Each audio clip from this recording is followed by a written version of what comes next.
Horizontes Digitais.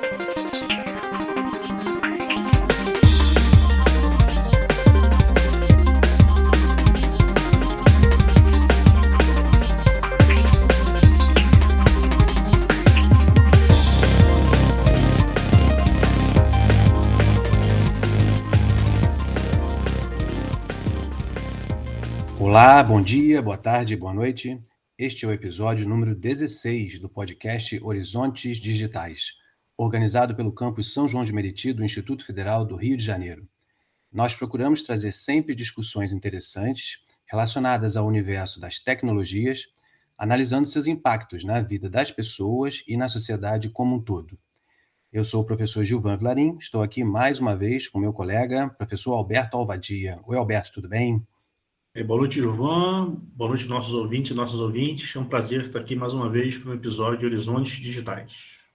Pessoal, hoje nós trazemos para discussão, para esse episódio, o tema gamificação e educação. Primeiro, eu gostaria de mencionar algumas estatísticas que eu coletei aqui em alguns livros sobre a área de games, ou seja, jogos, mais especificamente esses games de computador. Então, para vocês terem uma ideia, 69% dos chefes de família dizem gostar de jogar videogame. 97% dos jovens atualmente jogam videogames. E a maioria desses jogadores não tem a menor intenção de parar de jogar no futuro. Bom, isso indica, pessoal, que existe um universo de pessoas, principalmente os jovens, que gosta de jogar os games e que no futuro vai continuar jogando. E o que acontece quando as pessoas jogam? Essas pessoas se divertem, elas brincam, elas são desafiadas, elas competem entre elas ou contra a máquina, elas definem objetivos, entram no universo de fantasia, de faz de conta. É aí que entra a gamificação. Gamificação, em rápidas palavras, é você utilizar elementos e técnicas de jogos em um contexto diferente dos jogos. Por exemplo, em atividades de trabalho nas empresas, em treinamentos com funcionários e também agora na área educacional. Bom, e qual é o interesse na área educacional em promover gamificação? Uma palavra importante que a gente precisa mencionar é a questão do engajamento, ou seja, fazer as pessoas se envolverem em alguma atividade ou um aprendizado, porém trazendo desafios e algum tipo de diversão que faça essa pessoa ter um interesse e o prazer em jogar. No caso da educação, a gente não está falando em fazer a aula virar um game, não é isso, mas sim utilizar elementos dos games de uma forma mais sistemática em determinadas atividades. Alguns elementos que eu poderia citar aqui são, por exemplo, criar emblemas para os alunos conforme eles cumpram algumas tarefas. Vou dar um exemplo. O aluno cumpre uma tarefa e ele passa para o status iniciante. Cumpre outras tarefas, vira um líder. Depois pode virar um ninja. Depois pode virar um Jedi, a depender da fantasia e do contexto que você quiser utilizar. Ele também pode ter uma atividade com desafios definidos, recompensas graduais, conforme ele vai trabalhando com um determinado assunto com os professores. E você pode ter uma atividade também que promove cooperação entre os estudantes para alcançar um objetivo. Então, resumindo, gamificar é um conceito com uma discussão que cresceu muito nos últimos anos na área educacional, sempre sendo vista como uma ferramenta que pode contribuir para o aprendizado, atraindo o estudante por meio da diversão e da motivação. E aí, professor Alberto, eu resumi bem para esse início?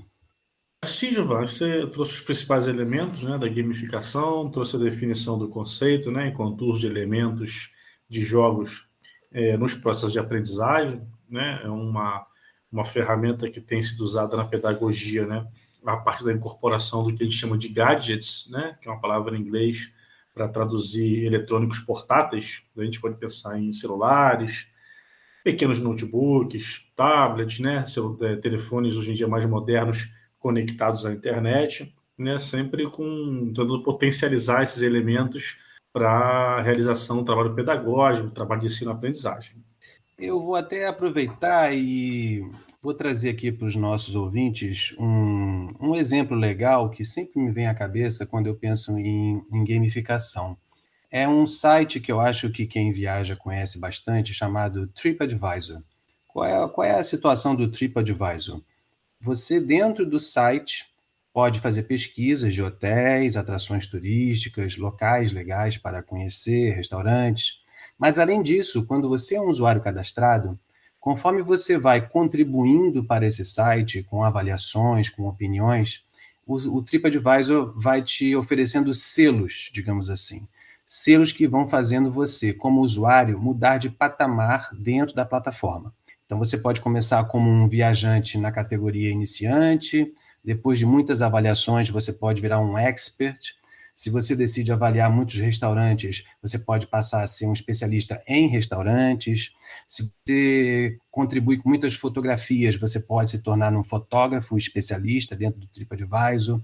E isso, aos poucos, na verdade, vai trazendo, aí você percebe que o site está usando alguns dos elementos que a gente normalmente identifica nesses jogos de computador, né? Esse exemplo que eu estou citando é o caso de trabalhar com insígnias, com emblemas, com badges, como se usa no termo em inglês.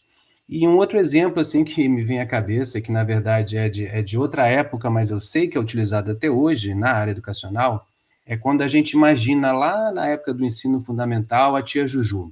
Né? Todo mundo no passado teve aquele professor do ensino fundamental, onde muitas escolas até hoje chamam, né, a professora de tia. Então tem lá a tia Juju, e ela às vezes quando corrigia as nossas atividades no caderno, muitas vezes desenhava ou então colava uma estrelinha. E aí se você, conforme fosse fazendo mais atividades, você ganhava da sua tia 2 estrelinhas, 3 estrelinhas. Isso servia até como comparação entre os colegas. Olha, a tia Juju me deu 3 estrelinhas, 4 estrelinhas. Isso, na minha visão, não deixa de ser, assim, ainda que de um jeito bem superficial, um pouquinho do que agora as pessoas estão chamando de gamificação. Então, me parece que esse termo ele está assim seduzindo, digamos, muitas pessoas da área pedagógica. É um conceito que está sendo abordado muito na área de informática, porque muitos desses jogos são jogos eletrônicos, ou seja, são tecnologias digitais que vêm sendo utilizadas na área educacional. E a nossa ideia aqui é, além de mostrar o lado bom, também despertar em você aí, ouvinte, um pouquinho de pensamento crítico sobre isso. Alberto, você queria discutir um pouco sobre a questão de mérito também, não é isso? Pegando o gancho que você disse, né, Giovanni, sobretudo assim, até mesmo começando fora da área da educação, né, sobre os aplicativos ou sites, né, de reservas, de consumo, um aspecto que eu acho bem interessante é aquele que funciona como tipo um marcador de performance, né? Que você, de acordo com o seu nível de uso, né, com a qualidade do seu uso, o que você contribui, né, com percepções, com avaliações, com conhecimentos que você tenha, né, próprios para serem apropriados, né, lidos coletivamente, eu acho bem interessante, né? E no aspecto objetivo mesmo assim, muitas vezes a gente vê que você tem descontos, né, tem bonificações, isso é jamais numa entrada do que a gente chama de fidelização. Uma coisa só que eu chamaria atenção, já pegando pelo final da tua fala, tua deixa, na verdade, né, sobre uma problematização, né, e sempre deixar claro para o ouvinte, né, que problematizar não significa, né, utilizar a palavra aquele sentido pejorativo, né, ou aquele de criar problemas, né, ou seja, mais de refletir, né. Então, refletindo nesse sentido sobre a questão chave, né, da gamificação, do nosso entender, né, que é a questão do mérito, é importante pensar, né, na educação, por exemplo, com estudantes, de que ponto partem os estudantes, né, que elementos cada estudante tem para mobilizar, né, de acordo com a sua trajetória, de acordo com a sua realidade. Né, se eu pensar em múltiplas instituições, né, relacionadas entre si, que realidades tem cada instituição, para que seja apresentado essa diversidade no referencial comum de chegada, né, e que esse seja um termo de sucesso comum compartilhado. Né? É importante a gente, né, enxergar a competitividade também pelo lado de uma superação de limites próprios, né? Uma superação de realidades próprias, que pode ter como consequência ponto de chegada diferentes para diferentes pessoas, para diferentes grupos. Né? E muitas vezes o que a gente vê no ambiente competitivo, né, de mercado, como nós chamamos hoje em dia assim, né, no senso comum, são definições de objetivos comuns para realidade diferente. E só concluindo essa primeira fala, então, a gente não pode esquecer, né, que a gente vive numa sociedade de classes sociais distintas, classes sociais que têm objetivamente condições de vida distintas. Então, colocar no mesmo fórum, né, diante de uma mesma expectativa, uma diversidade de pontos de partida, deve, ao meu entender, ser um ponto de reflexão no ambiente gamificado. Vou até, assim, esticar um pouco essa discussão que você trouxe em relação à competitividade, porque a competitividade é uma coisa que traz para mim um pouco de minha relação de amor e ódio, digamos assim, com a gamificação, né? Eu, como professor, ainda mais na área de informática, eu não vejo problema algum que a gente estude isso, analise essa questão da gamificação chegando na área educacional. A gente sabe que muitos colegas já estão utilizando esse tipo de conceito, de técnicas em ambiente educacional, mas eu realmente fico, às vezes, um pouco incomodado dos limites que se pode trabalhar com essa questão da competitividade, né? Por exemplo, isso que Alberto comentou. Você, no mundo corporativo, você fatalmente vai ter essas discussões de competitividade acontecendo até mesmo entre equipes de trabalho, até mesmo na mesma organização. E no ambiente escolar, me dá uma sensação de que se a gente exagera um pouco nessa competitividade, você você de um jeito não muito saudável começa a criar um ranqueamento, sabe, entre grupos de estudantes. Então imagine que você faça uma atividade onde, nesse nosso exemplo aqui, os alunos estão acumulando pontos. Não precisa ser uma atividade única numa aula. Vamos supor que ao longo de um ciclo, esse professor foi acumulando pontos com os alunos conforme eles foram fazendo atividades. Se esse professor, em algum momento, começa a dizer o seguinte: olha, o primeiro, segundo e terceiro colocado vão ser os Jedis da turma, digamos assim, e o quarto, quinto e sexto vão ser os de segundo nível. Vai chegar uma hora que você vai ter os últimos colocados. E aí a minha dúvida é o seguinte: o que acontece com a cabeça desse pessoal que fica como último colocado? Como é que ele vai se sentir? Ele vai se sentir estimulado realmente a, de repente, crescer? Ou isso acaba sendo um desestímulo? Então, eu acho que essas coisas, às vezes, passam um pouco batidas nas discussões mais acadêmicas, na questão da gamificação, e aí, no ambiente escolar, isso me parece que assim, merece um pouco mais de cuidado, não é isso, Roberto? Sim, sem dúvida, eu acho que é importante a gente ter muita clareza, né, em eventuais transposições de realidades do que a gente chama, né, de mercado para o ambiente educacional, né? Eu vejo hoje em dia muitas correntes de pensamento, né, politicamente falando, tentando transformar a escola, né, como uma antessala do mercado de trabalho, né? Então, assim, é importante lembrar que o papel da escola é um, o papel do mercado, o papel das empresas, o papel da produção, estrito senso, é outro. Só complementando que nós, por exemplo, no Instituto Federal de Janeiro, trabalhamos exatamente com uma formação de caráter, muitas vezes, técnico, tecnológico, né? Isso faz parte da essência da rede federal, até porque é uma rede federal de educação profissional e tecnológica. Então, de certa forma, nós somos também muito influenciados por essa lógica do mercado, por exemplo, na área de informática, na área de elétrica e outras áreas com as quais os institutos federais trabalham. Então, assim, essa discussão fica até mais forte, inclusive, na nossa área. Então, como eu estava colocando, né, eu acho que bem pertinente nessa intervenção do Giovan. E o que eu dizia é que assim, os papéis são distintos da educação do mercado de trabalho, que eu vejo hoje muitas vertentes políticas, né, que entendendo política sempre né, no sentido de intervenção na coletividade para a realização de um projeto, esse é o sentido né, que a gente sempre traz política aqui no podcast, é de tentar converter né, a educação como uma antessala do mercado de trabalho. Então, a educação vem sendo pensada por muitas correntes como uma fornecedora né, de mão de obra para o que o mercado deseja. Educação como desenvolvendo habilidades e competências que vão ser úteis para o mercado. Ora, a educação tem um papel de formação integral do ser humano, a educação tem um papel de produzir reflexão acerca do que o próprio mercado, se quisermos, deseja em um determinado tempo histórico, né? Porque é assim que a gente transforma a sociedade, transforma o que está posto, é pensando sobre o que está posto, e não simplesmente fornecendo insumos para o que está posto. Então, eu acho que é importante a gente pensar essa chegada da gamificação. Vejo com olhos com muito entusiasmo, né? E até porque é algo inegável, a chegar à tecnologia, como citei o termo anteriormente, dos gadgets na educação. Agora, a gente precisa realmente ter muita atenção em como é que é essa chegada. E eu acho que isso vai muito ao encontro dessa espinha central aqui do podcast Horizontes Digitais, né? Que é pensar sempre a tecnologia, pensar sempre a inovação, muito menos como uma coisa em si, mas claro, como ela é, mas muito além, né? Pensar em como que a tecnologia, como que a inovação, né? Inevitável que é uma sociedade, né? Também produz conforto, produz facilidade, mas como é que ela é apropriada e como é que ela é instrumentalizada né, em relação às vidas humanas. Legal. Não, e vou até citar também uma situação que acontece no IFRJ, é que, especificamente na área de informática, as pessoas, né, colegas nossos, veem com bons olhos esse uso da gamificação. E eu, particularmente, assim, não tenho nada contra em aplicar um pouco disso no ambiente escolar.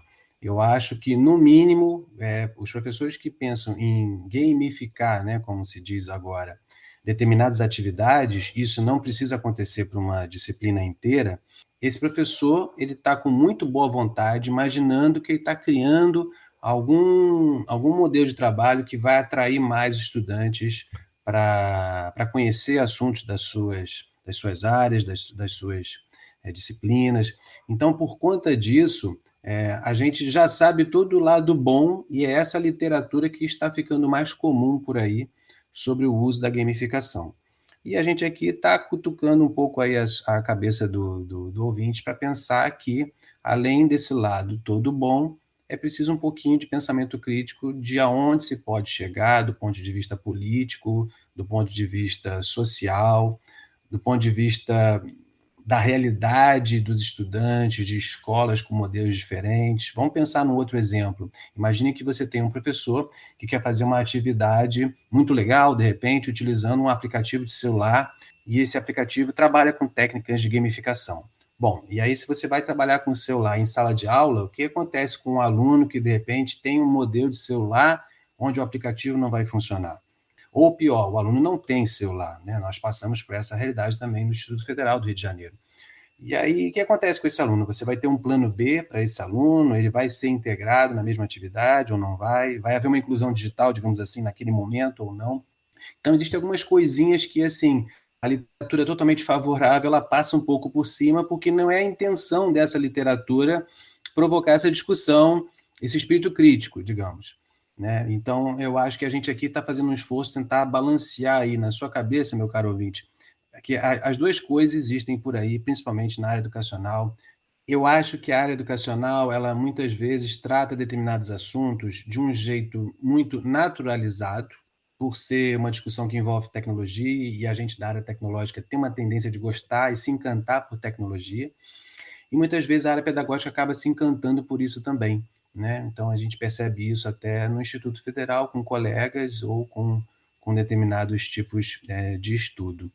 E uma última coisinha, antes de passar a palavra de novo para o Alberto, é só dizer o seguinte, existe uma outra coisinha que me incomoda na questão da gamificação, não que me impeça de usar, mas assim, eu acho que vale a pena pensar um pouco nisso também, é que não é sempre que a gente pode imaginar que o aluno vai se sentir atraído em estudar, né? Estudar é uma tarefa árdua, né? Alguns cientistas, alguns estudiosos gostam de dizer assim, estudar dói, né? Não é por causa disso que o aluno vai ter gosto em estudar. Então, a gente sabe, por exemplo, que alguns alunos, a bem da verdade, não são tão fãs assim de determinados games. Então, é uma discussão que, na hora que você abre para a cabecinha de cada tipo de aluno, de ensino fundamental, ensino médio, graduação, o que seja, isso vai ficando um pouquinho diferente também.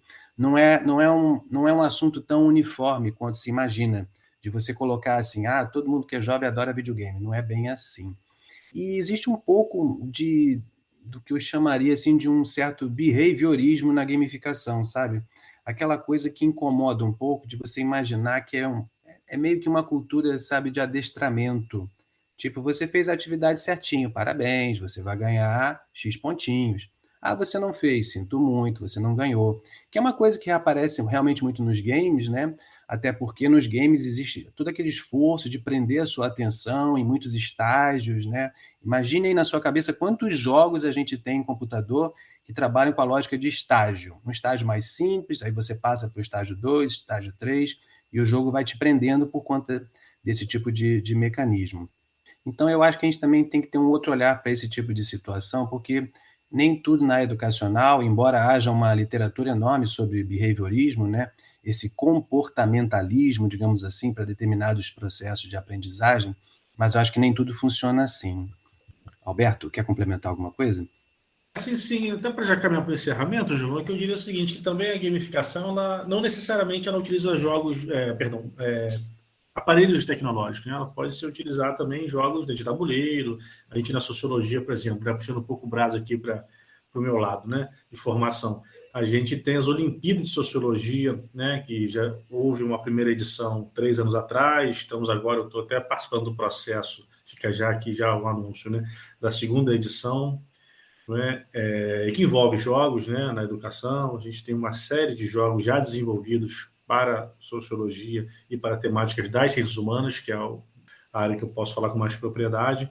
Então, assim, os jogos, né, a dinâmica de jogos, né, a interação que ele produz, né, o alcance de objetivos, né, muitas vezes de curto prazo, né, de realização de tarefas mais curtas, mais objetivas, né, o feedback mais imediato sobre o teu desempenho. Eu acho que essas coisas são bastante interessantes, né, você acompanhar o teu próprio desenvolvimento pessoal, desenvolvimento das equipes. Eu só apontaria um ponto para atenção, que é o reforço, do meu ponto de vista, né, do mérito individual das conquistas. Né? Eu acho que a fabricação de referências individuais em todos os espaços, ela é interessante, né, porque ela ressalta habilidades, especificidades que as pessoas têm, né, de acordo com suas particularidades, interesses, aptidões e dons, mas ela pode causar reforço também naqueles que, porventura, têm mais dificuldade em um aspecto ou outro, né, em se desestimular, nem baixa autoestima. Então, eu acho que um ponto também a se investir na gamificação é a construção de conquistas coletivas, né? E ver a realização pontual individual, talvez, como fruto de um processo também interativo de toda uma coletividade, né? Então, ou seja, muitas vezes aquele ou aquela que vai marcar o gol da vitória, vai botar o último tijolinho na parede, né? Ou seja, isso não pode significar a invisibilização de todo um processo de interação social do qual aquele ator ou aquela atriz é também integrante. Então, para finalizar o meu argumento, eu acho que também vale a pena a gente jogar luz, né, e enfatizar as conquistas sobre a ótica coletiva, né, e não somente como construção de trajetórias e percursos individuais, porque sabemos que somos seres sociais, estamos conectados o tempo inteiro a estímulos nos diversos espaços, né, nos diversos papéis sociais que desempenhamos ao longo do dia, ao longo da semana. Então, sobretudo, assim, pensando a educação como formação humana integral, eu acho que a gamificação ela deve também valorizar as conquistas, as pontuações, as trajetórias como integradas a trajetórias coletivas.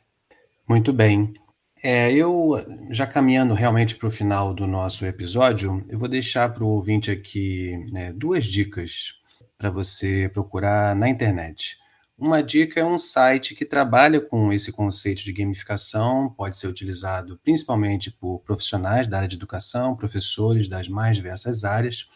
É uma plataforma chamada Kahoot, K-A-H-O-O-T, Kahoot. É só procurar no Google. O Kahoot ele tem, se eu não estou enganado, planos gratuitos e planos pagos, e nessa plataforma você pode construir atividades para trabalhar, por exemplo, com turmas de alunos ou equipes de trabalho em determinadas empresas, e você vai perceber que ele oferece recursos de gamificação na hora de construir essas atividades e com um apelo visual muito bom, quer dizer, é o tipo de site que agrada muito, principalmente a garotada.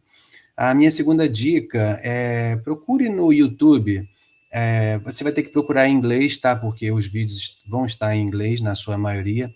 Procure a expressão The Fun Theory. Em inglês seria a teoria da diversão, né? Já que a gente está falando de gamificação, de diversão, vocês vão ver alguns experimentos que algumas empresas e instituições andaram fazendo, cuja ideia é provocar a ação das pessoas por meio de atividades divertidas, que é um pouquinho do que acontece também com a área de gamificação. Então é só procurar no YouTube, assim, em inglês, The Fun Theory, né, a teoria da diversão, ok? Alberto, algum recadinho final? Fique à vontade. Só agradecer mais uma vez a audiência aí, né, dos nossos ouvintes, das nossas ouvintes. Agradecer ao Gilvan pela parceria aqui, mais um episódio, né, trazendo para vocês um tema relevante, um tema atual, né, e reforçando que nossa intenção aqui é sempre abrir o debate, né, trazer uma perspectiva crítica em relação a temas da atualidade e desejar que seja do agrado de todas, que provoque reflexões aí nos ouvintes e nas ouvintes, e aguardamos vocês para o próximo episódio de Horizontes Digitais. É isso aí, pessoal. Reforçando o Alberto, a gente se vê no próximo episódio do podcast Horizontes Digitais. Valeu, um abraço a todos. Tchau, tchau.